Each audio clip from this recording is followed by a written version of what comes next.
on n'a pas vocation à remplacer le chiffre d'affaires hébergement par du chiffre d'affaires coworking.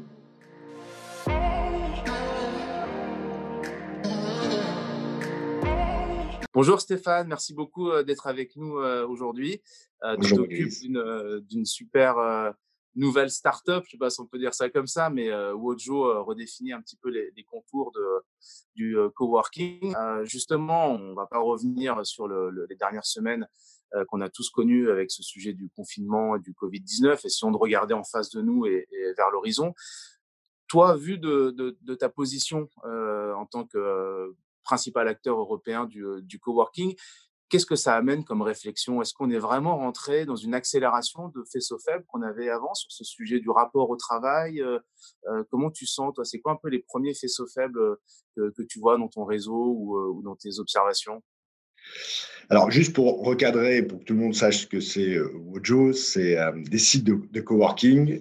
11 sites de coworking aujourd'hui, 9 à Paris, 2 à Lyon et une prochaine ouverture à Barcelone et à Lille, où on a essentiellement des bureaux dédiés, loués au mois, à l'année à des entreprises et des espaces de coworking partagés.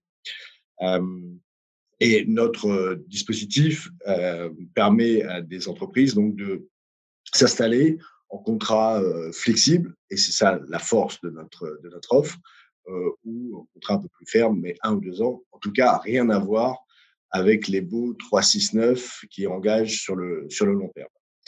Euh, et donc, ce qu'on observe aujourd'hui, post-confinement, c'est une vraie révolution sur les réflexions de l'environnement de travail dans les entreprises. Évidemment, le télétravail a chamboulé toutes les, euh, toutes les réflexions qui étaient déjà un peu avant, évidemment, la crise qu'on a rencontrée, notamment sur le télétravail. Il y a même eu la dernière loi sur l'engagement des entreprises à proposer le télétravail au moins une journée par semaine. Mais là, on est passé dans un autre monde. On est passé dans un monde qui a prouvé que le télétravail était une solution qui n'engageait pas la non-performance des collaborateurs, ou plutôt qui poussait à la performance des collaborateurs, mais qui a montré aussi ses limites. Et donc, j'ai coutume de dire qu'on est passé du work from office, WFO, au work from home pendant cette période-là, et obligé. Et demain, on sera dans le work from anywhere. Et on travaille là-dessus.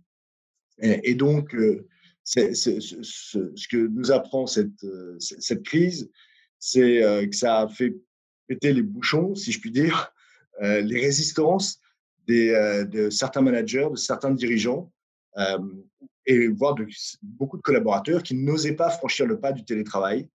Euh, et en même temps, ça nous a démontré la limite du télétravail. Pas nécessaire de vous les rappeler, mais le manque de socialisation, les difficultés de se connecter, euh, le, le, les lieux qui ne sont pas forcément toujours adaptés chez soi, la famille présente. Et puis, on a vécu un télétravail qui était un télétravail forcé, dans le sens où il n'y avait pas autre chose à faire que de rester chez soi. Le télétravail voulu ou organisé va mériter forcément une autre approche de la part des managers et de la part des collaborateurs. Il y aura toujours le doute de savoir, quand on est forcé, obligé de rester à la maison, bon, voilà, on travaille, on regarde la télé, ok, très bien, mais demain, ce sera tout autre chose.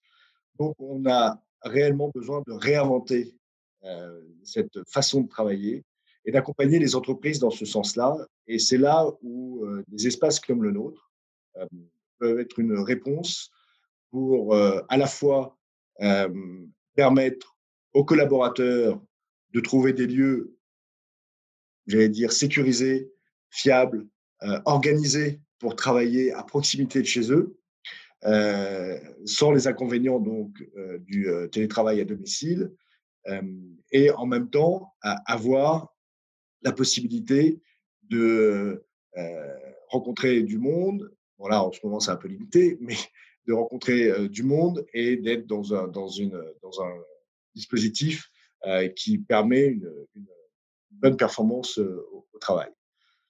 Et à côté de ça, des économies pour les entreprises, puisque là, on est déjà malheureusement dans une crise économique importante, et donc toutes les entreprises vont chercher à faire des économies euh, de postes de travail. On entend beaucoup ça ces derniers jours, à savoir, ben voilà, on est 40, eh ben, on veut 20 postes. Au lieu de prendre un bureau de 40 personnes dans un bail traditionnel, eh ben, on veut 20 postes maintenant chez vous. Comme ça, on, est, on a cette flexibilité d'abord sur le temps de, de, de, du contrat, c'est-à-dire qu'on peut venir un mois, 2 mois, 3 mois, 6 mois, ce qui est évidemment très différent d'un bail traditionnel. Sur le nombre de postes, on est 20 aujourd'hui, mais on peut être 30 demain.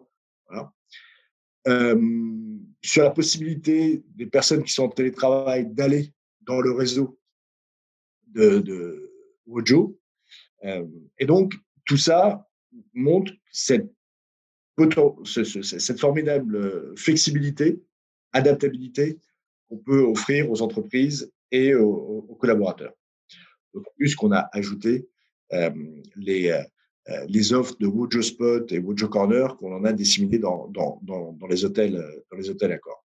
Alors, c'est vrai que c'est un sujet assez intéressant. On voit clairement l'accélération aujourd'hui de ce qui était déjà amorcé depuis quelque temps, hein. D'ailleurs, c'est pour ça que vous aviez constitué cette offre de coworking. On voit que cette logique de flexi-office devient de plus en plus importante. Et puis, on voit que l'horizon à 18 mois ou 24 mois va probablement continuer à accélérer cette tendance pour les éléments que tu rappelais de contexte économique et de barrière mentale qui est tombée sur, effectivement, on n'a plus besoin d'avoir les gens, le bureau d'à côté pour les manager, en tout cas pas au quotidien et tous les jours. Et je pense que ça, c'est probablement le plus grand mur qui est tombé sur le sujet. Si on reconnecte ça avec ce qui est quand même l'essentiel du business pour les hôtels en France, c'est-à-dire du lundi au vendredi, c'est des clientèles affaires qu'on accueille. C'est vrai qu'on a un très gros focus maintenant à l'arrivée des mois de juillet-août avec cette saison estivale, mais le reste de l'année, 70% du chiffre d'affaires de l'hôtellerie, ce sont ces voyageurs d'affaires.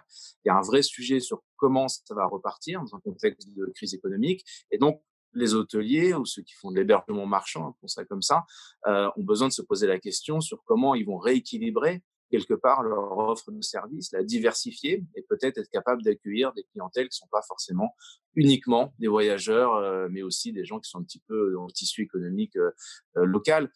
Tu as évoqué tout à l'heure vos propositions là-dessus avec Wojo Corner ou Spot notamment. Est-ce que tu peux nous expliquer un petit peu plus comment ça fonctionne? Parce que ça reste relativement nouveau comme approche. C'est tout récent, ça a à peine quelques mois. On a lancé ça avec notre partenaire actionnaire Accor, qui consiste à offrir à 10 minutes de là où on se trouve un espace où on est sécurisé dans le sens où on est accueilli, où on a un Wi-Fi qui tient la route, où on peut se restaurer et où on a accès à tous les services de l'hôtel.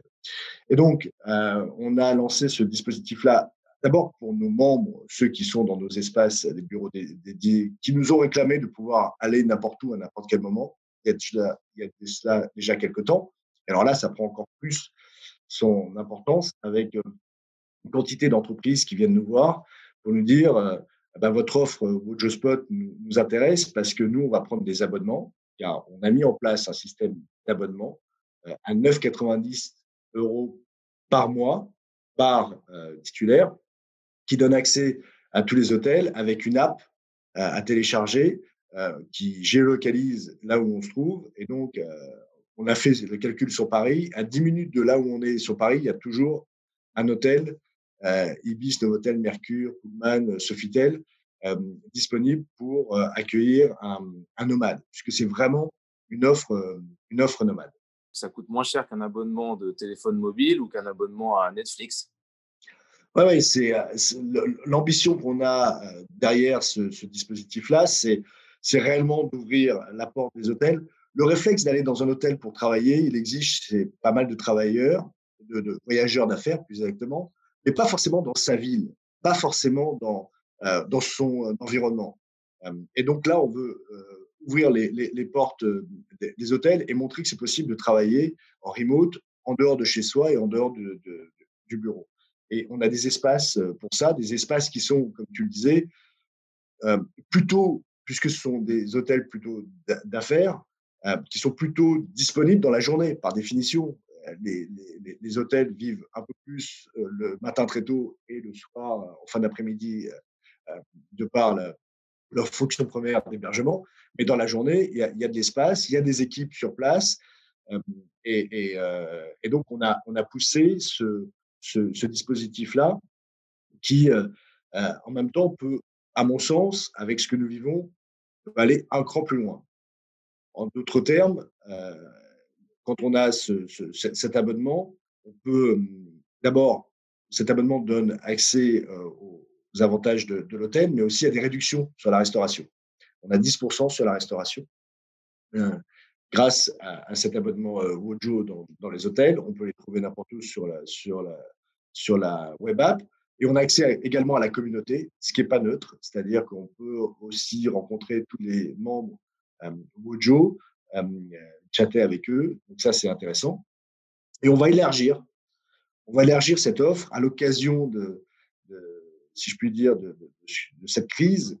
On va élargir cette offre pour dire, pour aller encore plus loin avec nos partenaires accords et les propriétaires des hôtels qui ont bien joué le jeu depuis le début, pour dire, bah, voilà, maintenant, une salle de réunion peut être aussi intéressant pour installer une espèce de, de hub de l'entreprise qui était, disons, à la Défense, mais qui a des collaborateurs dans l'Est de Paris. Ben, ils se disent, plutôt que de prendre des bureaux à la Défense, eh ben, on va faire un mini hub dans une salle de réunion pendant quelques semaines, quelques mois.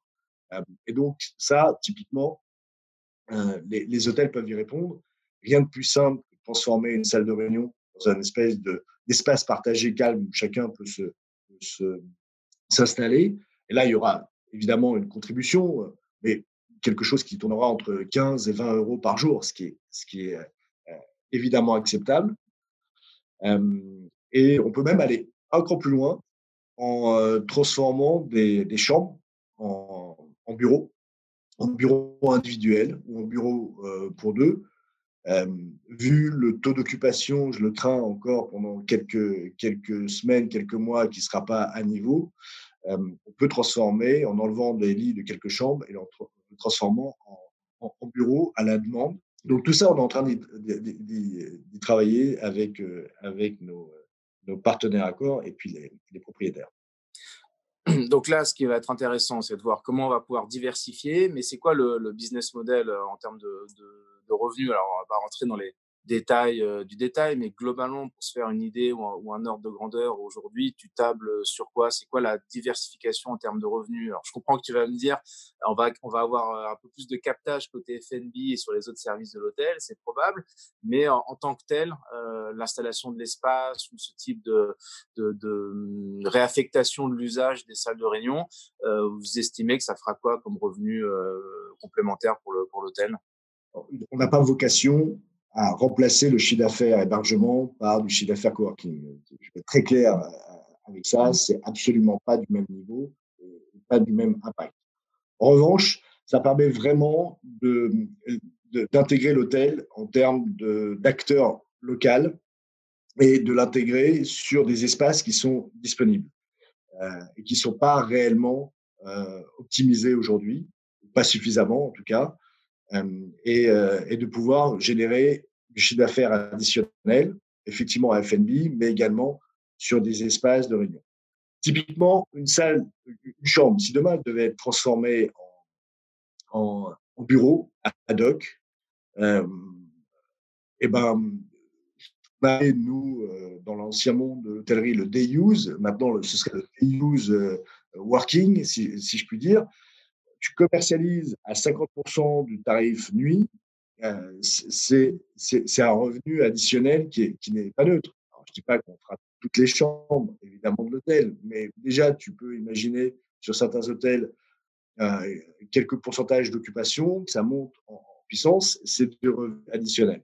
Le jour où ça reviendra, bah, peut-être qu'on aura pris l'habitude et qu'on arrivera à vendre à la fois la nuit et en même temps le jour. Donc là, je te laisse imaginer l'intérêt en termes de marge de la double vente d'une chambre. Du coup, pour les hôteliers qui choisissent d'utiliser leur mètre carré dans un contexte ou dans le réseau de Wojo, le business model, c'est quoi en termes de facturation, de fees? Il y a un loyer, c'est un contrat de management. Qu'est-ce que vous proposez comme prestation? C'est beaucoup plus simple que ça. Wojo Spot, il n'y a aucun engagement, il n'y a pas de capex non plus à faire. Ce qu'on réclame, ce qu'on demande à un hôtelier, c'est de se conformer à un certain niveau de prestation. Tous ne sont pas dans l'app Wojo.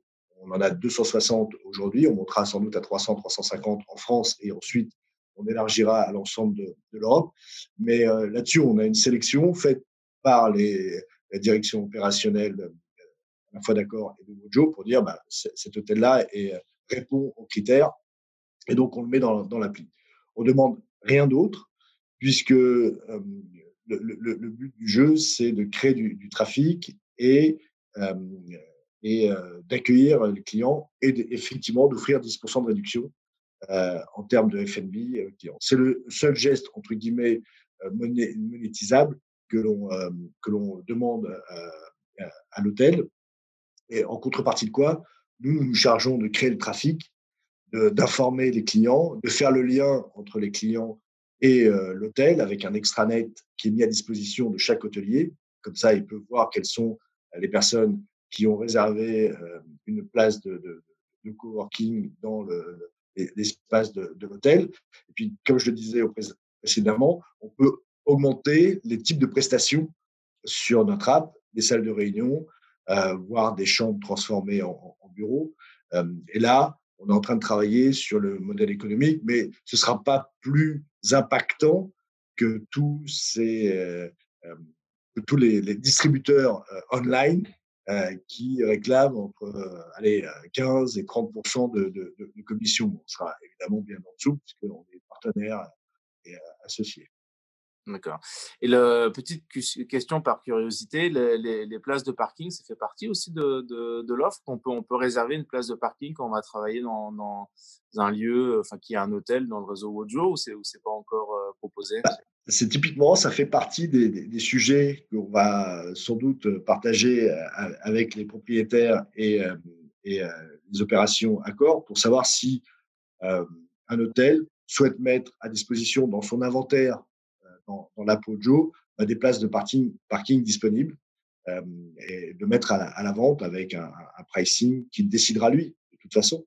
Euh, et donc, en fait, l'intention, c'est de devenir un peu la plateforme travail remote euh, en s'appuyant sur l'inventaire des hôtels qui, par définition, sont prévus pour ça, on les équipe pour ça, aussi euh, on développait des mesures de self and healthy un peu partout, avec même des labels pour ce qui est d'accord en l'occurrence. Euh, et donc, ça rassure énormément. Et l'ambition ultime, c'est que cette plateforme euh, de remote working, de flex working, ça dépend comment on l'appelle, euh, va s'adresser essentiellement en B2B. Ça, c'est quelque chose de nouveau. C'est qu'on puisse aller voir les entreprises, du grand compte jusqu'à la PME startup. Hein. Ça va très, très large. Jusqu'au freelance, d'ailleurs. Allez voir les entreprises pour leur dire équipez vos équipes de cette app et offrez-leur la possibilité de travailler dans des conditions qui tiennent la route à un tarif vraiment limité et élargissez la capacité de vos équipes à travailler dans de bonnes conditions avec un abonnement qui est plus qu'acceptable. Bon, en tout cas, ça, c'est le monde de demain, on l'espère. Toi, est-ce que vous avez des projections? Je sais que c'est un peu compliqué en ce moment, personne n'a vraiment de boule de cristal. Tu évoquais tout à l'heure que vous alliez monter probablement autour de 300 points de travail, pardon, non pas de télétravail, de travail. Tu vois quoi un peu? C'est quoi la perspective si tu te projettes un peu plus loin? C'est quoi le premier maillage acceptable pour pour toi dans la croissance? Encore une fois, il faut distinguer deux offres. La première, sont nos espaces, et c'est notre cœur business, nos immeubles qui font entre 4000 et 9000 mètres carrés à Paris, comme je disais, à Paris, Lyon et bientôt Barcelone. Donc là, l'idée, c'est de poursuivre le développement euh, en étant très mesuré comparé à d'autres qui sont partis dans des sphères qui ont un peu de mal aujourd'hui. Donc, on a vraiment un développement mesuré sur sur des lieux. Donc, voilà, prochaine ouverture Barcelone avec pas loin de 8500 mètres carrés. Et donc, de continuer à développer l'île bientôt. Et puis, un nouveau Parisien qui arrivera au début d'année 2021, qui est rue de Tolbiac, 9000 mètres carrés, que l'on développe avec la Caisse des dépôts. Euh, donc là, l'idée étant de continuer à pousser les entreprises, à attirer les entreprises à venir dans nos espaces. Et ce que nous vivons là, et on voit sur les dernières demandes, il y a de plus en plus d'entreprises qui revoient complètement leurs besoins de postes de travail. Et on a des demandes du type, ce que je disais tout à l'heure, on est 100, on veut 50 postes, et le reste, fournissez-moi des abonnements Wojo Spot et Wojo Corner, et on va pouvoir tourner à la fois dans nos bureaux et en même temps dans les spots et les Wojo Corner existants sur le marché. Donc, on combine parfaitement l'offre et en plus, on fait des économies pour les entreprises. Donc, ça, c'est mon cœur business sur lequel je me concentre avec des super équipes là-dessus.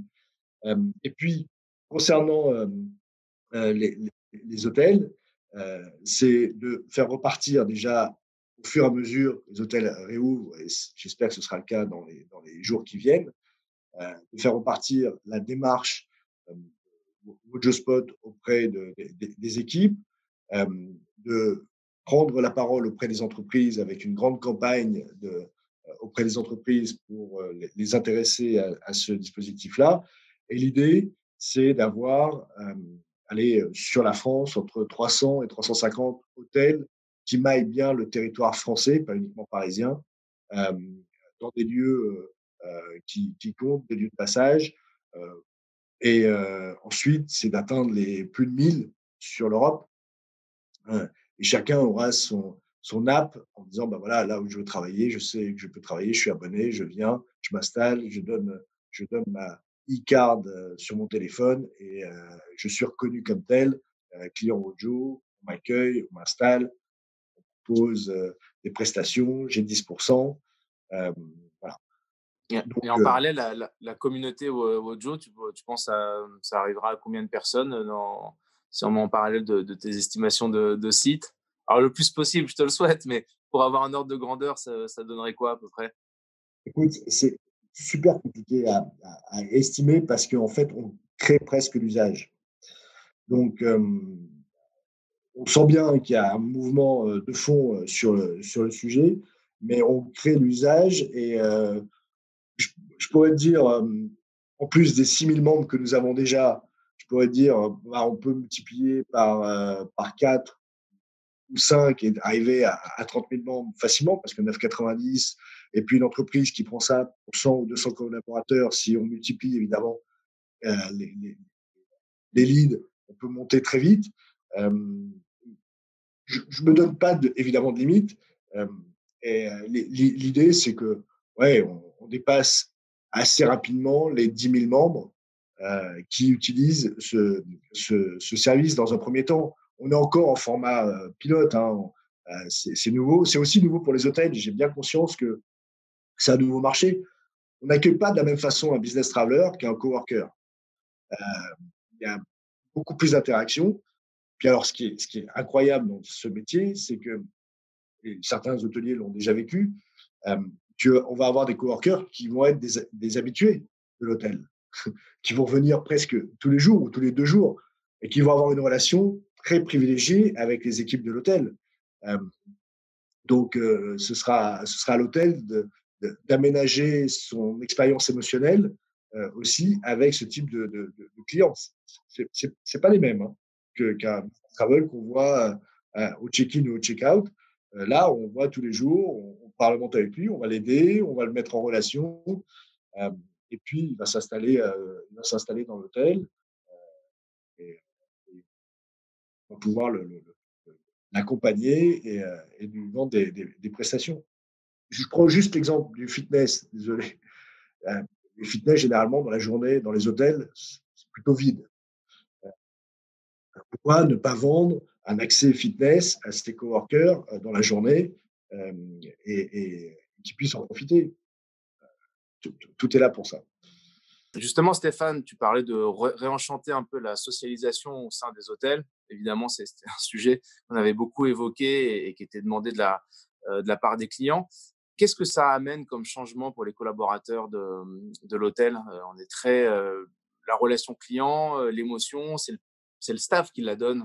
Donc demain, pour ceux qui vont installer ce type de service dans leur hôtel, c'est quoi pour toi la recommandation ou l'analyse pour le personnel de l'hôtel? On a toute une plateforme de formation et d'accompagnement pour les hôtels. Et puis, comme d'habitude, c'est le manager de l'hôtel qui imprime le rythme à ses collaborateurs, voire même le propriétaire de l'hôtel qui engage les équipes en disant ben voilà, on va se lancer dans ce nouveau dispositif. Donc, en termes d'accueil, en termes de savoir-faire pour des coworkers, de mise à disposition des espaces, de l'organisation de l'espace au sein d'un bar. Par exemple, un des hôtels qui fonctionne très très bien en Wojo Spot, il a à peu près une quinzaine de membres Wojo qui viennent tous les jours dans son espace. Une quinzaine, donc ça consomme. Euh, et il a vraiment dédié une personne qui s'occupe de ça dans l'hôtel. Pas quelqu'un de nouveau, mais quelqu'un qui existe à la réception, qui est un peu l'ambassadeur, le leader. Donc, nous, on engage tous les hôteliers à faire de la sorte. Et puis aussi à le faire savoir sur leur écosystème local. Nous, on peut engager les grandes entreprises en faisant des grands deals, en signant des grands contrats, mais ce qu'on essaye de faire aussi, c'est de donner l'envie aux hôteliers d'aller autour d'eux, rencontrer des entreprises ou voir des personnes qui vivent et qui sont hébergées à côté des hôtels en disant venez travailler à côté de chez nous, à côté de chez vous en l'occurrence, vous y serez bien et on saura organiser votre télétravail. Et donc, il y a un côté local, écosystème, mais il faut que les hôteliers sortent la, de leur hôtel. Et d'ailleurs, j'avais une réflexion là-dessus, c'est sur ce marché-là, clairement, on est en face des Starbucks ou des McDo ou du café du coin. Et là, je pense qu'il y a un vrai décalage entre ce qu'on peut apporter en termes de prestations dans un hôtel et ce qu'on peut vivre dans un fast-food euh, ou dans un café du coin. Donc, il faut profiter à la fois de cette surface disponible et de cette capacité qu'ont les hôteliers à rendre un service admirable. Et en plus, là, ils en demandent. Ils sont un peu, ils ont envie d'aller vers le client. OK. Il y a un sujet qui était, très important pour le secteur de l'hôtellerie et même en règle générale, mais c'était tout ce sujet autour de la responsabilité, sociétale et environnementale, la fameuse, RSE. Évidemment, on s'est posé beaucoup de questions dans le secteur. Il y a eu beaucoup de concepts, qui ont été amorcés là-dedans. C'est aussi un vrai sujet pour les entreprises, qui avaient mis en place des politiques, extrêmement fortes, des vrais engagements sur la RSE en interne chez elles. Donc dans cette logique d'aller un petit peu transposer ou, externaliser leur poste de travail, comment, ils vont retrouver cette logique de RSE ou d'engagement au niveau social? Premier élément, à partir du moment où tu donnes accès à plusieurs sites euh, en, en lieu de travail, bah, tu favorises l'économie de transport, le CO2. Euh, et donc, par voie de conséquence, on l'a bien vu là pendant à la fois les périodes de grève qu'on a eues il y a quelques mois et là, le confinement et le post-confinement. La raison pour laquelle il y a encore très peu de monde dans les bureaux aujourd'hui, à l'heure où on parle, c'est avant tout à cause des transports. On n'a pas envie de prendre des transports aujourd'hui. Et puis en plus, on respecte les recommandations des entreprises et du gouvernement qui est de poursuivre le télétravail. Mais En tout cas, notre proposition de valeur euh, engage ou correspond exactement aux besoins des entreprises et de leurs collaborateurs qui les poussent à cela en disant moi j'ai envie de faire des économies de CO2, j'ai pas envie de prendre ma voiture, j'ai pas envie de, de, de passer non plus du temps dans les transports. Donc côté développement durable, on y est. Côté bien-être au travail, qui est aussi un élément du, des politiques de RSE des entreprises, ben là, on y est encore plus, puisqu'on permet aux collaborateurs d'être à proximité de chez soi, dans un environnement qui est plus adapté au travail que son domicile ou qu'un bureau qui serait pas aménagé. Donc sur la dimension bien-être et sur la dimension euh, économie de CO2, on arrive à répondre ce besoin. Et la C sur Calto, si j'ose dire, c'est le sentiment de rentrer dans une communauté et de partager aussi euh, des valeurs et des échanges avec d'autres personnes, pas forcément de son entreprise, euh, et qui te fait progresser et qui te donne un peu enfin, beaucoup d'enrichissement au travail. Donc, on coche pas mal de cases sur la notion de RSE qui sont tant recherchées par les entreprises, en plus de la notion d'économie. Là, on va être quand même pas mal challengé sur les économies à faire pour les entreprises. Euh, et là, on y répond avec ce qu'on s'est dit tout à l'heure sur moins de postes, plus de flexibilité. Merci beaucoup, Stéphane. C'était très intéressant d'avoir un éclairage aussi complet et précis sur les opportunités qu'on a de continuer à être plus hybride, plus flexible et à mieux s'adapter au monde qui est en train de se dessiner. Bon courage pour la suite et pour accompagner les entreprises dans leur reconfiguration et puis pour donner un peu de revenus complémentaires et de vie dans les lobbies des hôtels. Merci beaucoup, Stéphane. Merci à toi, merci à vous. À bientôt.